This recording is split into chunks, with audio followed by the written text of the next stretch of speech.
claim to fame is my dad is the king of Israel.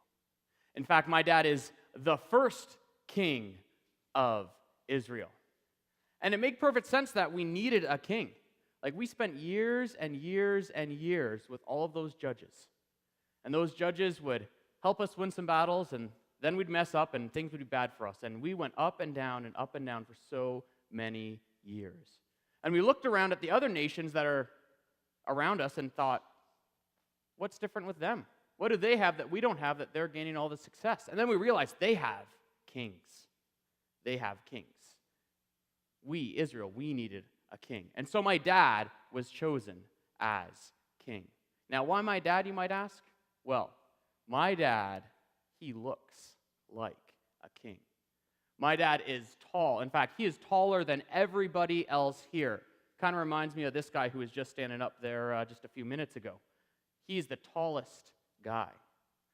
Not only that, but my dad is really good looking. In fact, it was once said of him that he was the most handsome man in all of Israel. And as you can obviously tell, some of those genes were passed down to me.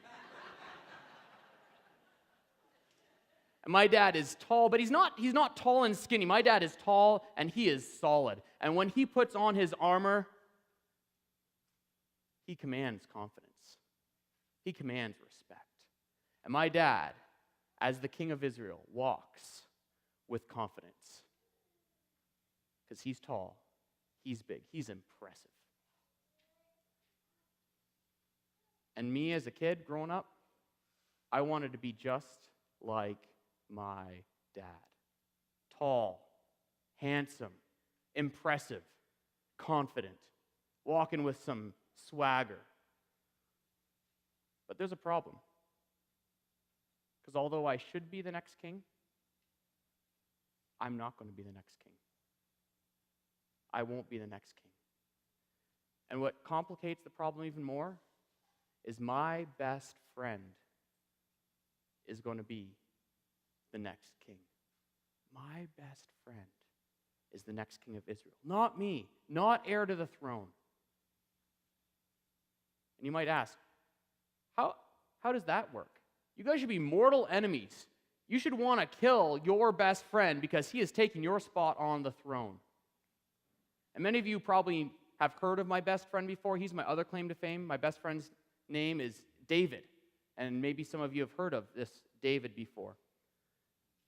So, how is my best friend going to be king? Why am I not going to be king? What happened to my family's line on the throne?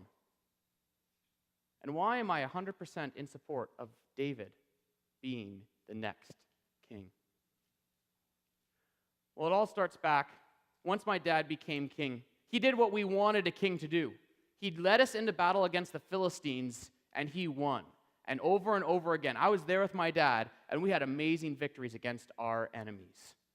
Great battles.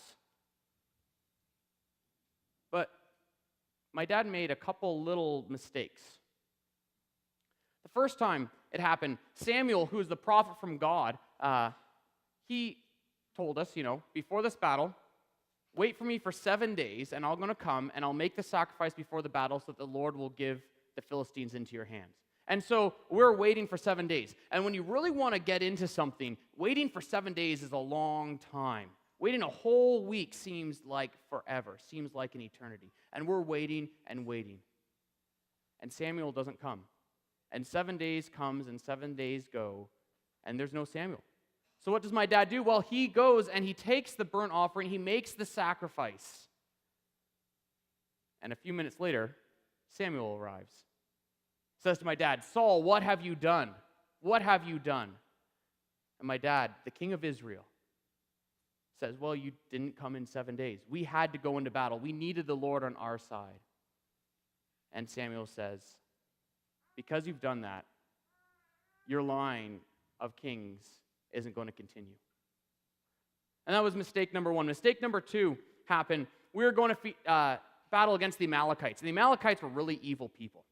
We really didn't like the Amalekites. In fact, when we first came out of Egypt as a nation, the Amalekites were the first people to attack us in battle.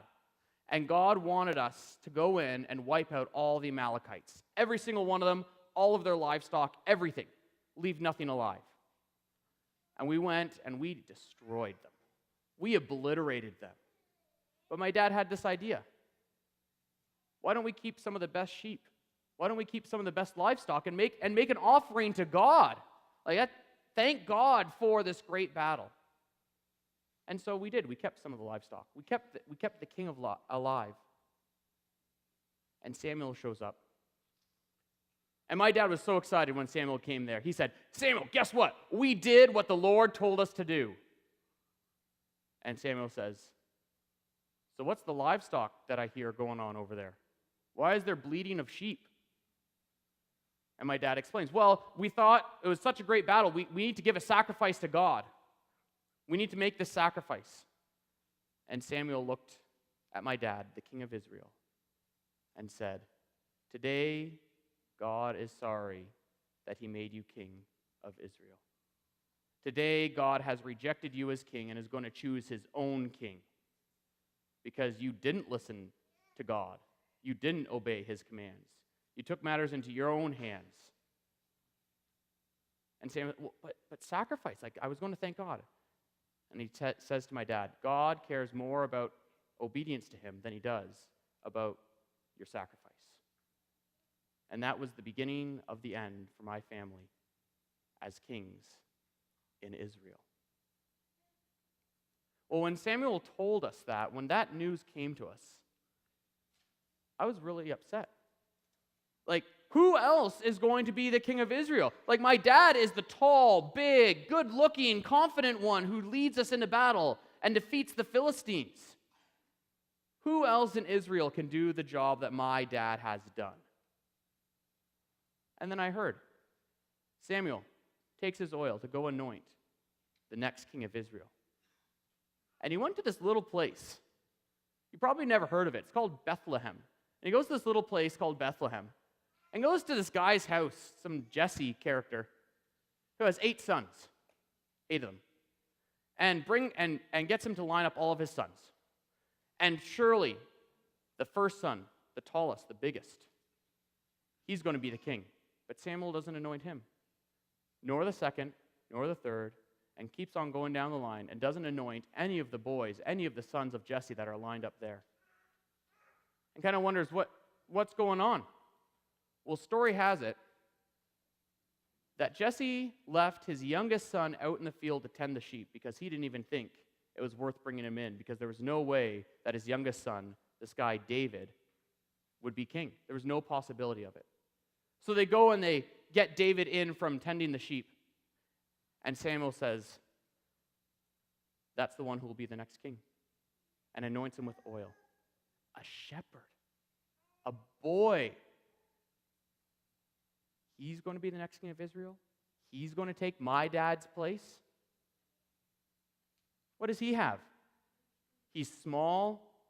He has a baby face. He tends sheep.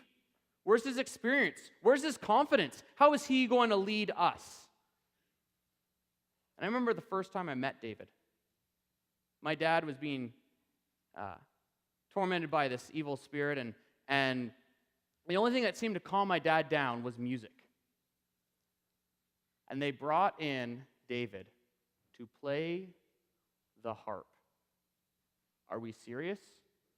The next king of Israel, who is going to lead us in glorious battle, is a shepherd boy who plays the harp? Do you want to follow him into battle, playing the harp, singing songs? I don't want to follow him into battle. I don't want this guy playing a harp for us. I want him with sword and spear and shield leading us into battle against the Philistines, defeating all of our enemies, not playing a harp and not holding a little shepherd's staff. That is not a king.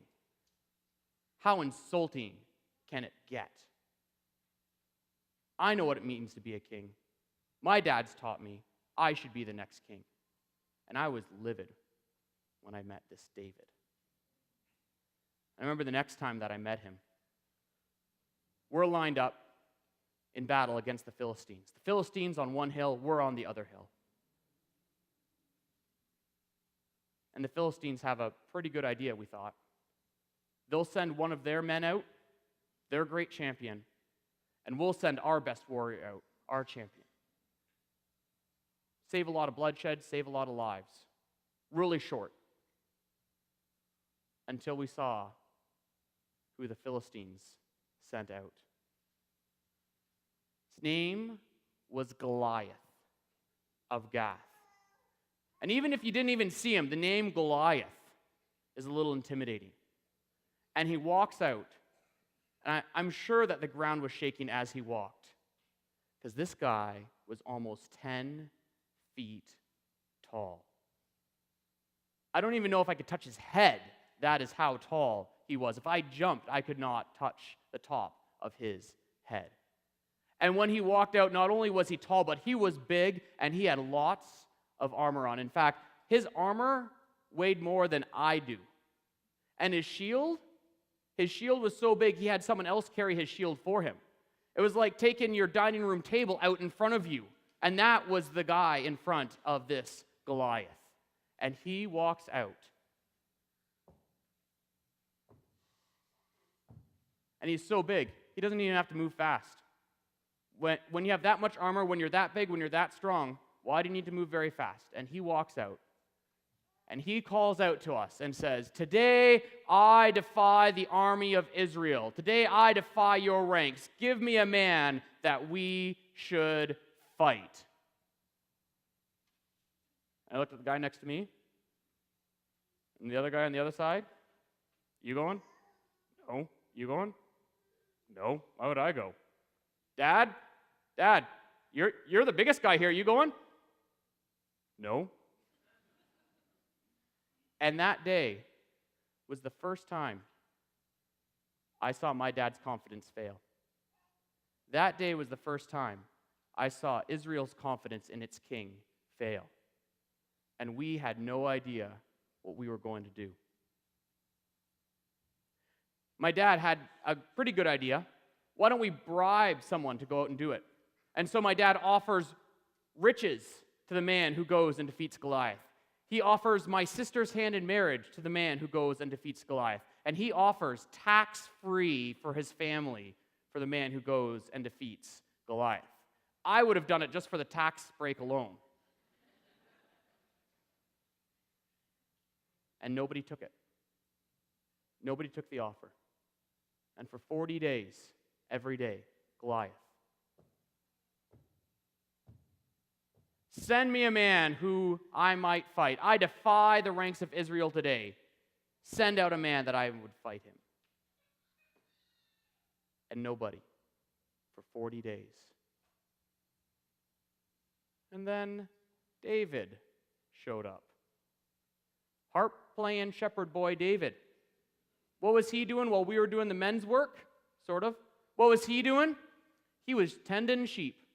And now he was his dad's errand boy, coming to bring some food to his brothers, coming to give a report back to his dad what was going on. The report would have taken about 10 seconds. And he comes out and he says, "What's happening? Why aren't we fighting?" And just then, Goliath comes out. "I defy the armies of Israel today. Send me a man that we might fight." And David looks at us all and said, "Well, who's going to go fight the Philistine?" And we looked at David. "Are you stupid? Do you need glasses? Get your eyesight checked? Have you seen the guy? Do you see? He has another guy holding a dining room table in front of him, all right? This isn't going to go well for anyone who's out there." And David said, "Well, but seriously, no, none of you are going to go fight?"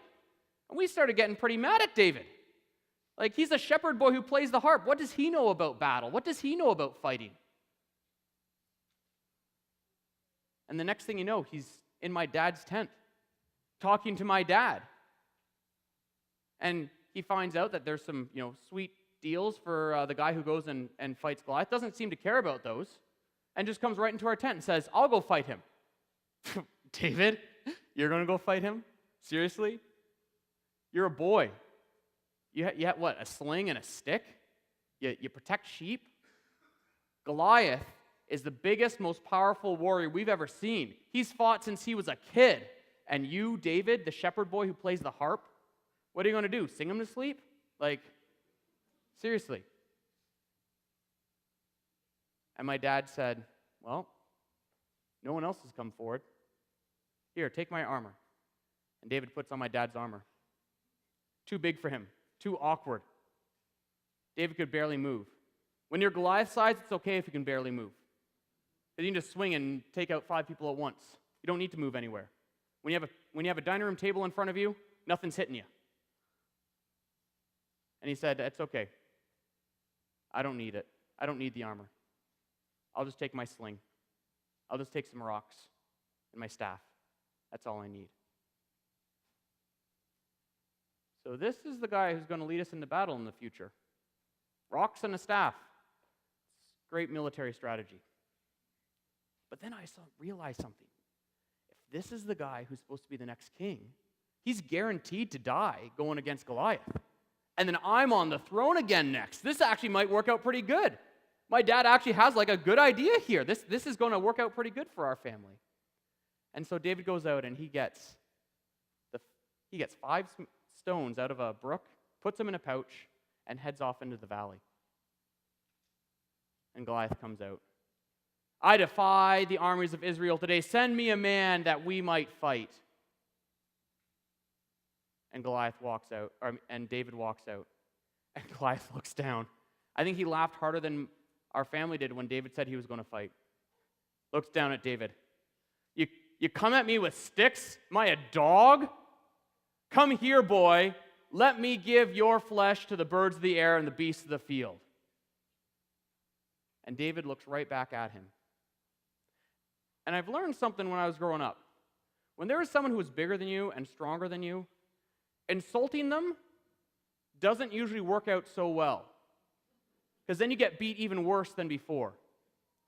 But David looks right back at Goliath and said, you come at me with a sword and a spear and a javelin. But I come to you in the name of the Lord of hosts, the God of the armies of Israel. And he will deliver you into my hands, and I will strike you down, and I will cut off your head.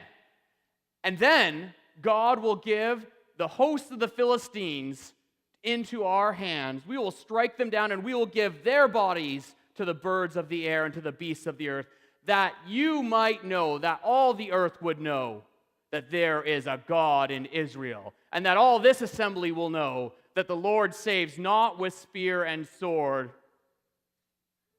for the Lord will give you into our hands today. David, I don't think this is going to work out so well. David, really? That's great confidence, but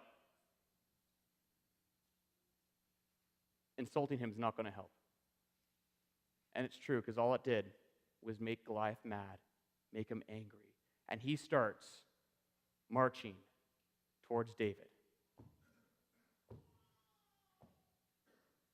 And David grabs his sling, puts a rock in it, and starts running at Goliath.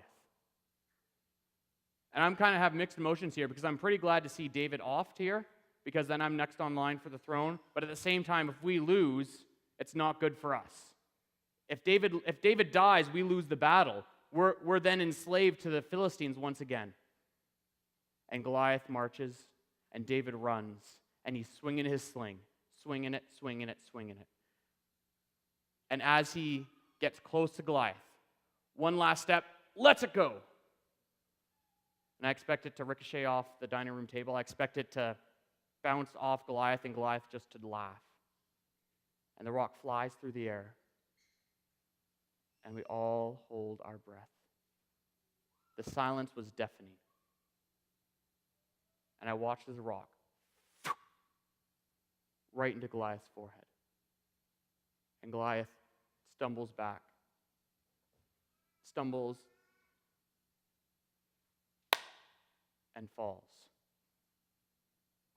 And David doesn't stop running. David continues to run right up to Goliath, grabs his sword. Goliath hadn't even bothered pulling his sword out. When Goliath's that big and David's that small, Goliath could just kill him with his bare hands. David runs up, grabs the sword out of Goliath's sheath, and cuts off Goliath's head. And I don't know who was more surprised, us or the Philistines. And when the initial shock was over, we all of a sudden realized, we won. David did it. And we take off down the hill after the Philistines, and we chase them all the way back to Gath. And it was an amazing victory that day. But what I realized after all was said and done, my dad's confidence didn't win us that battle that day. Our confidence in the king that we had chosen didn't win us the battle that day. David's confidence in the God of Israel won the battle that day. And I thought, what would Israel be like with a king who had that kind of confidence in God? What could Israel do with a king sitting on the throne whose complete confidence was in God, not in himself? There would be no army too big for us. There would be no nation too powerful. And what would the friends of that guy look like? As you spend time with him, no doubt that confidence in God would rub off on his friends as well. And I decided that I needed to be his best friend. And I had no problem whatsoever with him taking my place on the throne of Israel. That confidence in God that he had was what I wanted, was what Israel needed. Let's pray. Father, thank you for the stories that you've given us in your word. Amazing stories of great things that you did through normal people. Lord, today as we recounted this story of David and Goliath, may we be challenged as to where our confidence lies. Pray this in your Son's name. Amen. I'm going to ask the deacons who will be serving to come forward. So where does our confidence lie?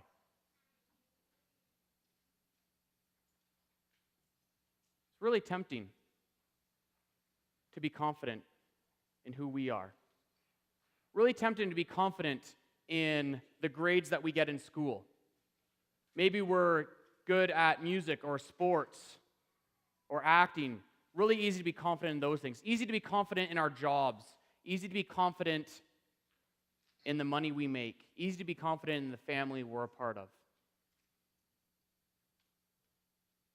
But we come to this table. And after that story, ironically enough, what we're reminded is that our confidence is supposed to be in a king, actually. You say, wait a second. Just thought we learned that our confidence isn't supposed to be in a king. Well, this is a different sort of king. In fact, this king that our confidence is in, he's not the tallest king. He wasn't the best-looking king. He wasn't the greatest military leader as a king. In fact, when he was born in a stable. He was placed in a feeding trough, and shepherds came to welcome him. He grew up, and growing up, he had a band of misfits follow him around. He didn't really have anywhere to call his own. He didn't have a kingdom that you could see. He didn't have a throne that he sat on. And most people actually ended up hating him. In fact, at the end, his closest followers deserted him, and he was killed in the most humiliating way possible. And when he came to the end, he rode on a donkey. What king rides on a donkey? He didn't look like a king. He didn't really act like a king. But that's the king that we place our confidence in today. That's the king that we come to say, because of that death, because of that humiliating death on the cross, we can have confidence here and now, and for all of eternity. Because that king, although he didn't have a throne that he sat on here, he didn't have a capital where he lived, he didn't have a whole millions of people that were following him as part of his nation. But he's the king of a different kind of kingdom. He's the king of a kingdom that we can't see. He's the king of a kingdom that doesn't have a physical place. And so today, we remember that our confidence is in a king who is different than every other king ever. Our confidence is in a king who died and broke his body and shed his blood for us so that we can reign with him one day. So we celebrate in communion, and I want to encourage you, if you're visiting with us and you're a believer, feel free, take part. If you aren't a believer, I encourage you just to pass the elements by as we celebrate today in who our King is. And as we go to pass out the bread, I'll ask Glenn Hinton just to give thanks for the body of Christ.